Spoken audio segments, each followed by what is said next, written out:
오늘 우리가 이사야 61장 1절부터 6절까지를 봉독해 드렸습니다. 이사야 61장 1절로 6절 제목이 뭐라고 그랬어요? 그리스도께서 오심으로 란 제목입니다. 지금 우리가 예수님이 다시 오실 그 재림의 날을 학수고대하고 있는 것처럼 유대인들은 마찬가지 메시아가 오기를 기대하고 있었습니다. 어쩌면은 우리가 바라고 우리가 기대한 것보다 그들은 더 간절히 메시아가 오기를 기다렸다, 이렇게 말할 수가 있을 겁니다. 왜냐하면은 그들은 메시아가 오게 되면 누리게 될 그 부귀영화를 구체적으로 생각을 하고 있었어요. 자기네들은 일찍부터 아브라함 때부터 하나님과 언약을 맺은 백성이기 때문에 메시아가 오시기만 하면 그들이 온 세계를 다스릴 수 있는 특권을 부여받게 된다는 생각을 가지고 있었어요. 특별히 이스라엘과 유다 왕국 멸망 후에 고국에서 추방되어 각 나라 각 지방에 흩어 살고 있던 사람들, 메시아가 오는 그날 유대인들이 다시 예루살렘에 모일 것이라는 기대를 가지고 있었습니다. 이렇게 되면 예루살렘 성은 회복되고 값진 보석들로 장식될 것이라고 생각을 했고, 세계에서 온갖 보화가, 선물꾸러미가 그냥 잔뜩 몰려들어서 예루살렘에 가득 채워지는, 예루살렘에 사는 것만 가지고도 엄청난 부자가 될 거라는 꿈을 가지고 있었어요. 그리고 마침내 메시아 왕국이 건설될 것이라는 이런 야무진 꿈을 그들은 가지고 있었어요. 근데 이런 메시아에 대한 꿈을 가지고 있었을 때에 예수님이 이 땅에 오셨습니다. 그런데 안타깝게도 유대인들은 메시아로 오신 예수님을 알아보지 못했습니다. 로마 정부와 싸워 새로운 메시아 왕국을 세울 그런 메시아, 그들이 볼 때 예수님은 너무 자격 미달이었습니다. 너무 여려 보이고 약해 보이고 좀 키도 크고 골리앗만은 못해도 비슷하게 키도 크고 좀 우락부락하게 생겨야 한번 로마 정부와 싸울 거 아니겠느냐, 이런 막연한 기대를 가지고 있었습니다. 오늘 봉독해드린 이 말씀은 이렇게 메시아 시대를 꿈꾸던 이스라엘 백성들이 늘 낭독하던 말씀입니다. 요단강에서 세례를 받고 마귀의 시험을 3번이나 물리치고 고향 나사렛에 돌아오신 예수님, 어느 날 안식일에 그가 자라던 곳 회당에 들어가서 말씀을 봉독합니다. 랍비들이 회당에서 하나님 말씀을 낭독을 하는데 자신이 읽을 말씀을 펴는 것이 아니라 그날 매 안식일마다 읽을 성경이 정해져 있어요. 그러면은 이제 회당장이 성경을 펴서 갖다 줍니다. 그러면은 그 부분을 낭독하게 돼요. 그날 예수님이 낭독한 말씀이 오늘 읽어드린 이사야 61장 1절과 2절의 말씀이었어요. 그 낭독을 하면 이제 짧고 간단한 그 멘트가 설교라기보다는 간단한 메시지를 전하게 됩니다. 그때에 성경을 덮으니까 사람들이 다 바라볼 거 아닙니까? 무슨 말 할까? 근데 굉장히 짧은 설교를 했습니다. 누가복음 4장에 보면 이 글이 오늘 너희 귀에 응하였느니라. 끝. 오늘 설교를 내가 이만큼만 하면 굉장한 인기가 있을 것 같아. 오늘 이 말씀이 여러분에게 응했습니다. 아멘 하고 축도하고 내려가 봐요. 인기 대단해지지요. 사실 그들은 메시아가 오게 되면 이러한 세상이 올 것이다 하는 기대를 가지고 있는데 이제 그 기대가 이미 그들에게 이루어졌다고 하는 것입니다. 그러면 2000년 전에 이 땅에 오신 예수님은 지금 어디 계신가요? 사도행전 1장 9절에 보면 이 말씀을 마치시고 그들이 보는데 올려져 가시니 구름이 그를 가리어 보이지 않게 하더라 그랬습니다. 하늘로 올라가셨다. 그래서 우리가 승천이란 말을 쓰잖아요. 하늘로 올라가셨다. 근데 그 승천이란 말을 바르게 깨달을 필요가 있어요. 여기서 말하는 승천이란 말은 하늘의 어느 공간, 우주의 어느 별이나 어느 공간에 가셨다는 말은 아닙니다. 이미 부활하신 예수님에게 있어서 시간, 장소, 공간 아무 의미가 없습니다. 어디나 계실 수가 있고 어디나 가실 수가 있는 분이거든요. 그렇기 때문에 승천하셨다는 말은 눈으로 보이던 예수님, 눈으로 우리 눈에 보이게 계시던 예수님이 이제는 더 이상 우리 눈에 보이지 않게 계시더라. 이렇게 표현하는 것이 아마 맞을 겁니다. 그게 왜 승천이냐고 할 수 있어요. 근데 승천이 맞아요. 해가 동쪽에 뜹니까? 서쪽에 뜹니까? 모르죠? 어디서 떠요? 동쪽에 뜨지요? 아니, 해가 뜨는 거예요? 지구가 도는 거예요? 지구가 돌잖아요. 근데 왜 해가 뜬다고 그래요? 아침에 일어나서 지구가 돌았네. 그럼 내가 돌아요. 내가 돈 사람이 된다고요. 천문학자들도 아침 일어나면 해 떴네 이렇게 말해요. 해가 졌다고 말해요. 과학적으로 논리적으로 말하면 해가 뜬 게 아니라 지구가 태양 반대편으로 돌아간 거잖아요. 그러니까 우리가 밤인데 저쪽 유럽 쪽은 낮이잖아요. 바뀌어요. 이렇게 지구가 돌아가는 거니까. 분명히 지구가 돌아갔지만은 이걸 몰라서 말하는 게 아니라 할아버지 할머니들이 못 배워서 그렇게 말하는 게 아니라 천문학자들도 말하기를 해가 떴다 이렇게 말하거든요. 여기서 해가 떴다는 말은 과학적으로 말하면 지구가 반바퀴 돌았다 이 말이 맞다는 말입니다. 그러니까 예수님이 승천하셨다. 어디 구름 타고 올라가신 게 아니라 할지라도 우리 눈에 보이시던 예수님이 안 보였을 때에 승천하셨다 이런 말을 쓰거든요. 그렇기 때문에 똑똑한 척 하려고 예수님은 사라지셨다 이렇게 말할 필요 없어요. 성경에 나온 그대로 하늘로 올리워 가셨다 이 말이 맞거든요. 예수님이 제자들에게 뭐라고 했어요? 내가 너희를 고아와 같이 버려두지 아니하고 너희에게로 오리라 이렇게 말씀했어요. 그리고 마태복음 28장 맨 마지막 절에 볼지어다 내가 세상 끝날까지 너희와 항상 함께 있으리라. 먼 훗날 내려와서 재림하여서 함께 있으리라 말한 게 아닙니다. 지금부터 영원까지 항상 함께 있으리라 이렇게 말씀하셨거든요. 옛날 출애굽기 19장에 보면은 하나님께서 시내산에 강림을 하셨어요. 그리고 모세를 찾아오셨어요. 모세와 만나셨어요. 그리고 모세에게 성막을 건축하라고 했잖아요.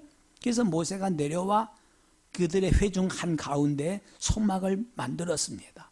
그때에 하나님께서 모세를 찾아오셨던 하나님이 다시 어디로 가신 것이 아니라 그 장막 가운데에 들어오셨습니다. 그래서 그들 가운데 장막을 치고 그 장막 안에 계셨습니다. 그 장막이 떠나갈 때에 나팔을 불었어요. 은나팔을 붑니다. 은나팔 2개를 쳐서 만들라고 그랬지요. 백성들에게 가자 하고 부는 것도 있겠지만은 사실은 그런 의미보다는 하나님에게 부는 것입니다. 하나님, 우리 떠나겠습니다. 하고 하나님께 보고를 드리는 것입니다. 그러면은 구름 기둥이 거기서 피어올라서 앞장서서 가게 되는 거거든요. 그리고 구름 기둥이 어느 곳에 머물게 되면은 다시 제사장들이 그걸 보고 은나팔을 또 2개를 불어요.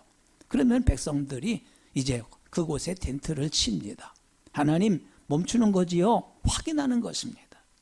그래서 그 이스라엘 백성들이 여행을 할 때에 언제나 그들 가운데 함께 계셨어요. 장막을 쳤어요. 그래서 요한복음 1장에 보면은 말씀이 육신이 되어 우리 가운데 거하심에 우리가 그 영광을 보니 아버지의 독생자의 영광이요 은혜와 진리가 충만하더라. 여기서 말씀이 육신이 되어 우리 가운데 거하심에 거한다는 말의 히브리어 원문은 장막을 치심에 텐트를 치심에 이 말입니다. 이스라엘 백성들 가운데 텐트를 치고 성막을 만들어 그곳에 계신 것처럼 이제 하나님께서는 말씀으로 혹은 육신으로 예수님으로 이 땅에 오셔서 우리 가운데 함께 계시거든요. 이렇게 이제 예수님을 영접한 사람들, 주님께서 어디 멀리가 계시지 않고 우리 가운데 함께 계십니다. 그리고 놀라운 은혜와 축복의 날을 맞이하게 되는 거지요. 여기 읽은 말씀 보니까 2절에 그런 말을 했습니다. 여호와의 은혜의 해와 우리 하나님의 보복의 날을 선포하여, 이렇게 말하고 있습니다. 예수님이 이 땅에 오신 것은 세상에서 소외된 사람들에게 복음을 전하기 위해서 오신 것이고, 예수님이 이 땅에 오심으로 말미암아 세상의 가장 나약한 사람들에게 복음이 전해졌어요. 왜? 예수님이 오시는 그날을 은혜의 해라고 그렇게 말합니다. 이스라엘 사람들에게는 은혜의 해가 있습니다. 그들에게 은혜의 해를 희년이라고 불렀어요. 매 50년마다 한 번씩이지요. 1950년이 희년이라면 2000년이 희년이 되고 2050년이 되고 또 2100년이 되면서 매 50년마다 희년이 오는데 그 희년을 은혜의 해라고 불렀습니다. 너희는 50년째 해를 거룩하게 하여 그 땅에 있는 모든 주민을 위하여 자유를 공포하라. 레위기 25장 10절에 말씀하셨어요. 본래 히브리인들은 자유인이었어요. 근데 그들에게 자유를 뺏길 때가 있었습니다. 땅을 다 부여받았습니다마는 너무 가난하게 살다 보면 살 수가 없으니까 땅을 이웃에게 팔았습니다. 그래도 모자라게 되면은 자신이 이웃의 모심으로 갑니다. 이걸 노예라고 그랬지요. 모심으로 갑니다. 그거 가지고도 안 되면 자식들까지, 아들, 딸까지 다른 사람들에게 노예로 팔려가게 됐습니다. 이렇게 땅이 남에게 팔려지고 자신이 노예로 가고 또 엄청나게 빚을 지고 이렇게 한 사람들이 매 희년이 되면은 이 모든 것에서 자유를 얻게 돼요. 그래서 그들은 기다리는 것이 이 은혜의 해, 희년이 오기를 기다려요. 희년만 오면 빚 안 갚아도 돼요. 다 탕감이 돼요. 또 땅 팔아먹은 거 다시 원위치로 돌아와요. 내 땅이 돼요. 아들, 딸, 다른 사람에게 팔아먹었는데, 노예로 팔아먹었는데 그냥 다시 또 집으로 돌아올 수가 있어요. 그러니 얼마나 신나는 날이에요. 이게 사람이 살다 보면 점점 가난한 사람은 점점 가난해지고 부자는 점점 부자가 돼요. 부자는 처음에 시작할 때부터 부모로부터 집도 하나 얻고 또 그 다음에 직장도 아니면 조그만 사업차도 물려받아서 걱정 없이 살아가니까 점점 부자가 돼요. 근데 부모로부터 그런 거 물려받지 못해서 처음에 전세도 못 얻고 사글세로 시작을 해봐요. 월급 얼마큼 받아서 사글세 내기 바쁘다 보면은 언제 그걸 모아서 전세를 살 수가 있고 내 집을 장만해요. 그러다 보면 한 생이 다 가버리고 말잖아요. 이게 우리 불공평한 우리의 세상이란 말입니다. 그런데 이런 사람들에게 늘 기다리는 것이 뭐냐? 희년을 기다리는 거예요. 올해가 몇 년입니까? 2020년이죠. 몇 년 남았어요? 아이고, 아직도 멀었네. 30년 남았네. 30년 지나게 되면은 모든 빚이 탕감이 되고 자식들 남의 집에 모심 가는 사람 돌아오게 되고 땅 팔아먹은 것 다시 내 소유로 돌아오는 이런 때가 온단 말이죠. 그러나 어쨌든 50년 만에 오지만 그렇게 되면은 처음부터 다시 시작할 수 있잖아요. 누구나 똑같은 상황에서 새 출발할 수가 있거든요. 그렇기 때문에 그 시대에 가난하고 힘든 사람들은 이 은혜의 해, 여호와의 은혜의 해, 희년을 애타게 기다리고 있었습니다. 그런데 예수님이 오심으로써 그 해가, 예수님이 오시는 그 해가 희년이 되었다, 이렇게 말하잖아요. 그래서 우리가 지금 쓰고 있는 이 그레고리력 태양력은 예수님 오시는 그 해를 기점으로 이제 기원을 삼은 거예요. 그때부터 그 해가 희년이니까 50년 지나면 또 희년이 되고 또 100년 지나면 희년이 되도록 그때를 기점으로 삼은 겁니다. 물론 그때는 컴퓨터가 없어서 계산이 틀렸어요. 그래가지고 마이너스 4가 되고 말았지만 어쨌든 예수님이 오시던 그 해가 바로 그들에게는 희년이었습니다. 그러면 그 희년에는 어떤 일이 벌어진다고 했습니까? 61장 1절에 보니까 여호와께서 내게 기름을 부으사 가난한 자에게 아름다운 소식을 전하게 하려 함이라. 신년이 되면 가난한 사람들에게 아름다운 소식이 전해지게 됩니다. 아까 말했잖아요. 가난한 사람은 늘 가난해요. 태어나서 가난한 사람이 다시 부자가 된다는 것은 로또 복권 당첨되는 희망밖에 없어요. 아무리 벌고 벌어도 부자가 될 희망이 없어요. 그런데 이 가난한 사람들에게 이제는 아름다운 소식이 왔어. 오늘 희년이다. 걱정하지 마라. 오늘부터 너희들 다시 빚 다 탕감해주고 땅 도로 돌려주고 이제 새로 출발하자. 이거보다 더 큰 희망이 어디 있겠습니까? 근데 예수님이 오셔서 이 가난한 사람들에게 이 복음을 전해주었습니다. 이게 제일 큰 복음이거든요. 가난한 사람에게는.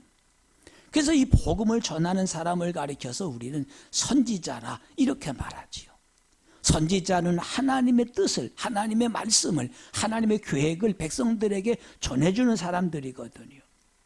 그래서 가난한 사람에게 전하기 위해서 헤롯 왕궁에 태어나지 않고 구유에 누셨어요. 가난한 자에게 전하기 위해서 목수의 아들로 태어나셨어요. 부자나 권세 있는 사람들을 찾아다니지 않고 오히려 가장 병든 사람, 약한 사람들을 찾아갔어요. 그래서 하는 말이 심령이 가난한 자는 복이 있나니 천국이 그들의 것임이라고 그랬지요. 오히려 부자들에게는 부자가 천국에 들어가기가 얼마나 어려운지 낙타가 바늘기로 들어가는 게 오히려 쉬울 거라고 그랬거든요. 그렇습니다. 예수님이 이 땅에 오신 그 소식은 가난한 사람들에게 다시 새 출발할 수 있는 기회를 주었어요. 그렇기 때문에 가난한 사람들에게 복음이 되는 거지요. 둘째로 예수님이 이 땅에 오셔서 신년이 되고 나니까 마음이 상한 자를 고쳤다고 이렇게 말합니다. 마음이 상한 자를 고치며 이렇게 말합니다. 마음이 상한 자를 고치고 위로해 주는 사람, 우리는 이런 사람을 제사장이라고 말합니다. 값진 소식을 전해주는 사람을 선지자라고 말한다면은 마음이 상한 사람들, 상처받은 사람을 도와주는 사람들, 고쳐주는 사람은 제사장들입니다. 왜 상처를 받습니까? 가지고 있는 사람, 넉넉한 사람은요, 뭐라고 말해도 잘 상처받지도 않아요. 마음이 여린 사람들이, 가난한 사람들이, 힘이 없는 사람들이 상처를 받아요. 그렇기 때문에 마음이 여린 사람들은 별것 아닌 것 조그만 말 한마디 해도 그것이 그 사람에게 상처가 되고 스트레스가 돼요. 그러나 걱정 없이 살아가는 사람에게는 별 말을 해도 상처가 안 돼요. 똑같은 말을 해요. 그렇기 때문에 상처를 받은 사람은 그 상처를 끌어안고 가슴을 쏘리면서 우는데 정작 상처를 주는 말을 한 사람은 왜 운대요? 몰라. 자기가 무슨 말 했고 그 말 가지고 그런 말 했다고 우냐? 이렇게 말을 해요. 왜 그렇습니까? 마음이 여리기 때문에 그렇고 가난하기 때문에 그래요. 뚱뚱한 사람 보고 아이고 뚱뚱하다 야 그래 보세요. 마음이 여리지 않은 사람은요 뭐라고 합니까? 건강하지 뭐 뚱뚱한 거냐 이 정도면 건강하지 이렇게 말해요. 호리호리한 사람 보고 아이고 송사리 같은 애 그러면은요 뭐라고 말합니까? 요즘에는 송사리가 대세야 뭐 이러면서 넘어가요. 그런데 마음이 여린 사람은 이거에 늘 상처받는 사람은요 누구는 뭐 살찌기 안 찌냐 못 먹으니까 가난하지 하면서 그것 때문에 또 상처를 받아. 교회를 오네 안 오네 뭐 이런 얘기가 나온단 말입니다. 그런데 이렇게 상처받고 고통당하는 사람을 누가 위로해 줄 수가 있어요? 그를 위로해 줄 수 있는 분은 한 분밖에 없어요. 우리의 영원한 대제사장 예수님밖에 없거든요. 그렇기 때문에 애통하는 자는 복이 있나니 그들이 위로를 받을 것이며 이렇게 말하잖아요. 예수님은 세리와 죄인들의 친구가 되셨어요. 사람들이 다 외면한 사람을 찾아가셨어요. 내가 의인을 부르러 온 것이 아니라 죄인을 부르러 왔노라 이렇게 말씀하잖아요. 또 더 나가서 하나님의 여호와의 은혜의 해가 되면은 포로된 자에게는 자유를, 갇힌 자에게는 노임을 선포하게 된단 말입니다. 포로된 자에게 자유를 주고 갇힌 자에게 노임을 주는 건 누가 하느냐? 이건 왕만이 할 수가 있어요. 예수님이 헤롯 왕궁이 아니라 베들레헴 구유에 나셨지만 그분은 분명히 왕이셨어요. 나중에 빌라도에게 잡혀왔을 때에 빌라도가 보니까 이건 도무지 무슨 저 왕이 아닌 거예요. 그 정도로 그렇게 겁을 먹을 만한 대단한 인물이 아니잖아요. 그래서 물어봐요.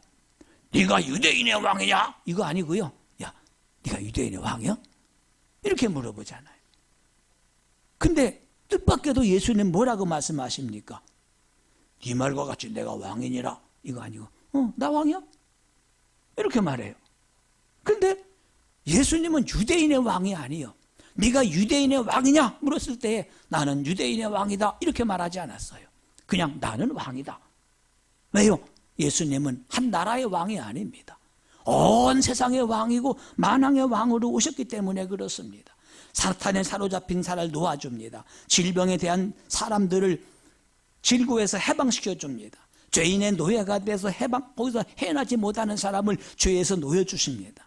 사망 권세에 매여 사는 사람을 거기서 풀어주고 마귀를 없애려 오셨거든요. 이렇게 예수님이 오셨던 그날은 우리 인생들에게는 희년입니다. 예수님의 오심으로 우리 가난한 사람들에게는 이제 그 가난에서 해방의 소식을 듣게 되었어요. 마음에 늘 상처받고 작은 일에 가슴을 쓰리고 사는 사람들에게는 주님의 위로를 받을 수가 있었어요. 그리고 포로된 사람들에게는 이제 더 이상 포로로 사는 게 아니라 자유인으로 살 수 있는 특권을 누리게 된 것입니다. 그 일을 위해서 예수님은 이 땅에 오셨거든요. 그러면 이렇게 선지자, 제사장, 왕의 신분으로 오신 예수님, 이제 우리에게 임마누엘이 되셨습니다. 여 하나님께서 우리와 함께 계시도다. 우리 안에 찾아오셨습니다. 그러나 아무리 예수님이 이 땅에 오셨다 해도 그를 영접하지 않은 사람들에게는 아무 유익이 없잖아요. 그러나 영접하는 자, 곧 그 이름을 믿는 자들에게는 하나님의 자녀가 되는 권세를 주셨다고 그랬고요. 여러분과 저는 이미 예수님을 마음에 영접한 사람 됐습니다. 근데 예수님을 영접한 사람들은 예수님이 하나님의 아들이신 것처럼 우리도 하나님의 아들의 특권을 누리게 됩니다. 그렇기 때문에 우리도 이제 하나님의 제사장이 되었지요. 거기 6절을 한번 보시겠습니까? 오직 너희는 여호와의 제사장이라 일컬음을 받을 것입니다. 오직 너희는 여호와의 제사장이라 일컬음을 받을 것입니다.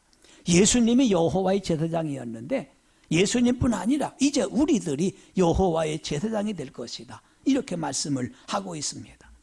잘 아시죠? 출애굽기 19장에 보면은 하나님께서 이스라엘 백성들에게 말씀을 하셨어요. 오직 너희는 하나님의 제사장이라 일컬음을 받을 것이라 말한 것처럼 세계가 다 내게 속하였나니 너희가 내 말을 잘 듣고 내 언약을 지키면 너희는 모든 민족 중에서 내 소유가 되겠고 너희가 내게 대하여 제사장 나라가 되며 거룩한 백성이 되리라. 이건 유대인에게 준 약속입니다. 그런데 하나님께서 사도 베드로 통해서 비슷한 말씀을 하셨습니다. 그러나 너희는 택하신 족속이요 왕같은 제사장들이요 거룩한 나라요 그의 소유가 된 백성이니. 이 말은 유대인에게 하신 말이 아니라 하나님의 택하심을 입은 그리스도인들에게 피뿌림을 받은 성도들에게 준 말씀이에요. 자, 정리해 보십니다.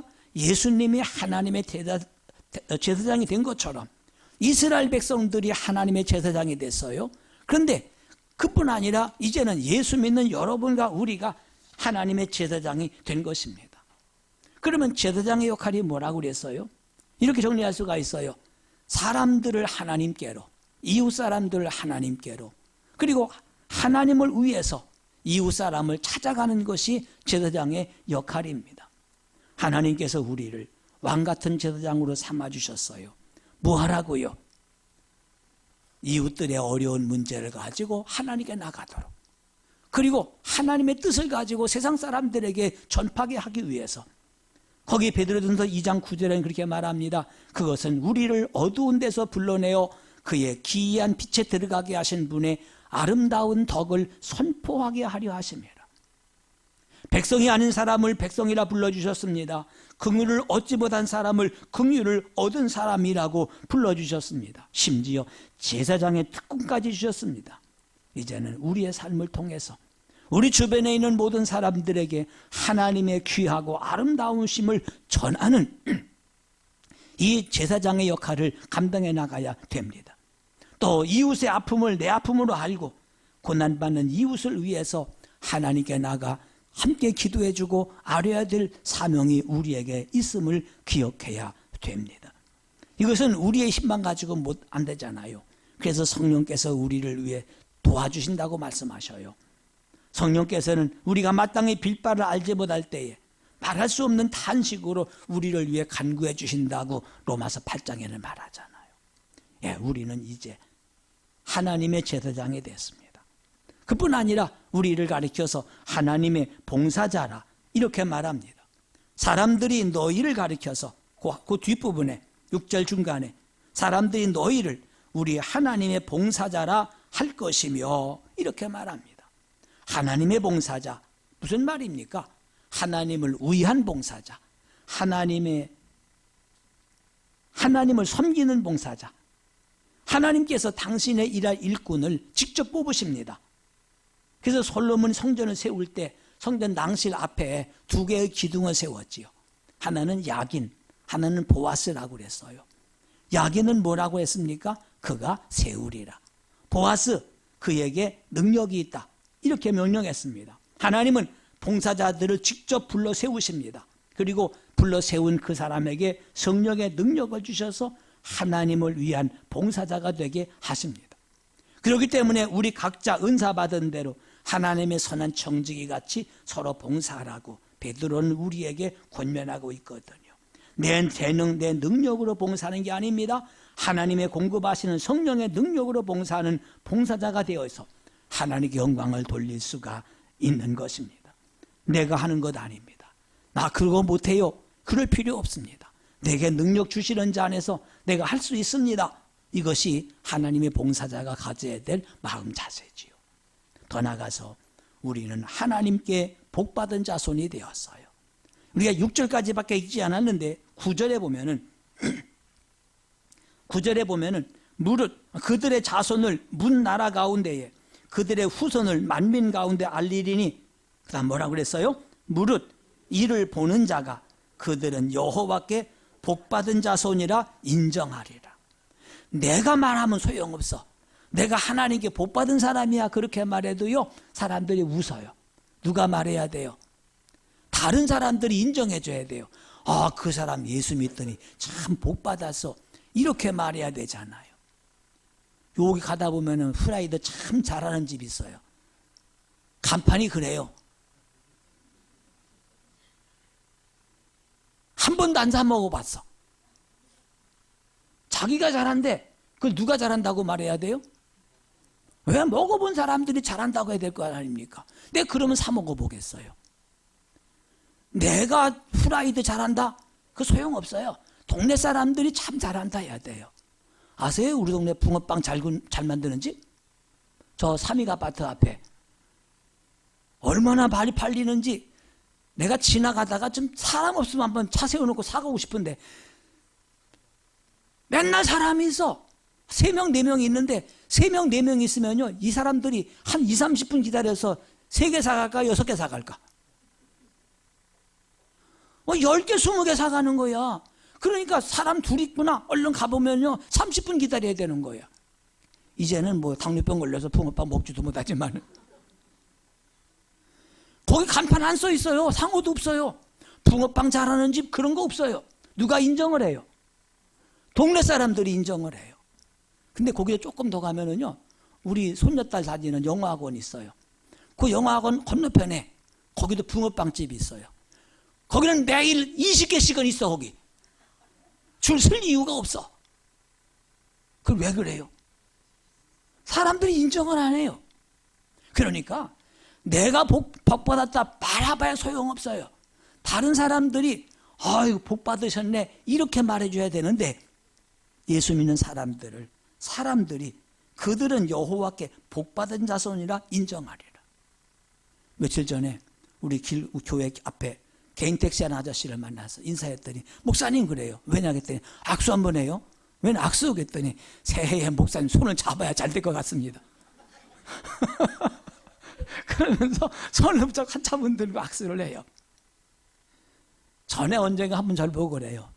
참 목사님 제가 30년 동안 지켜봤는데 우리 동네에서 제일 복받은 분이 목사님이셔요. 그래.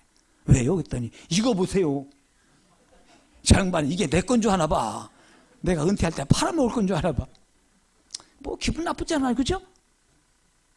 어쨌든 사람들이 말하기를 평안교회 복받았다, 평안교회 목사님 복받았다 인정한다는 것은 난 나쁜 것이 아니라고 봐요. 우리의 삶이 나는 비록 그렇게 넉넉하지 못하다 할지라도 사람들은 인정하기를 그는 여호와께 복받은 자라 이렇게 인정할 거라고 말했습니다. 그러면 그럴 거예요. 사람들이 아이고 삼순이 엄마 참 교회 나가더니 복 받았네. 그러면 속으로 복은 무슨 개떡 같은 복.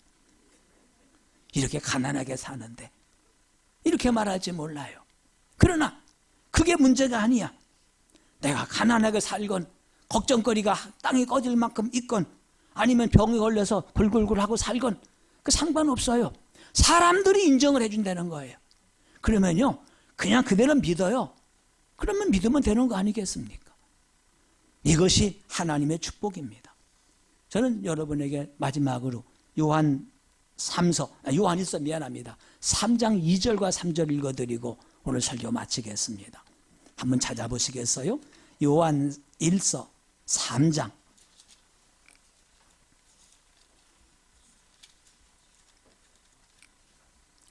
2절과 3절 찾으셨으면 같이 읽어봅니다. 사랑하는 자들아 우리가 지금은 하나님의 자녀라. 장래에 어떻게 될 건 그가 나타나시면 우리가 그와 같을 줄 아는 것은 그의 참 모습 그대로 볼 것이기 때문이니 주를 향하여 이 소망을 가진 자마다 그의 깨끗하심과 같이 자기를 깨끗하게 하느니라. 아멘. 1절에 그랬죠. 보라 아버지께서 어떠한 사랑을 우리에게 베푸사 하나님의 자녀라 일컬음을 받게 하셨는가. 세상에 나를 왜 얼마나 복을 주셨길래 하나님의 자녀라 불러주셨는가. 우리가 그렇다. 그러면 세상이 우리를 알지 못한다. 사람들이 말합니다. 뭐 하나님의 자녀가 뭐 그래 이렇게 말할지 몰라요. 그러나 지금 분명한 사실은 하나님의 자녀입니다. 앞으로 어떻게 될 것인가 한번 두고 보자 이 말입니다. 그것은 예수님처럼 될 것이기 때문에 예수님이 받으신 높임을 받으실 것이기 때문에 지금은 초라하고 지금은 병들고 지금은 가난하게 살아도 하나님이 높여줄 그날이 있습니다. 그날을 바라보고 삽니다. 그러나 우리는 아직 완성되지 않았어요. 그렇기 때문에 이 땅에 살고 있는 이 세상 사람들이 있는 그 기간 동안에는 세상 사람들이 당하는 고난을 함께 당하는 거예요.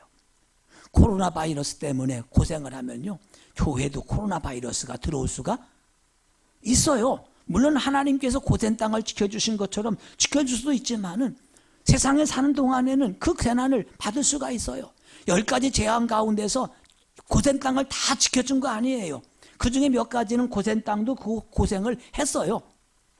그러나 하나님께서 택하신 백성들에게는 하나님이 지켜준다는 말입니다.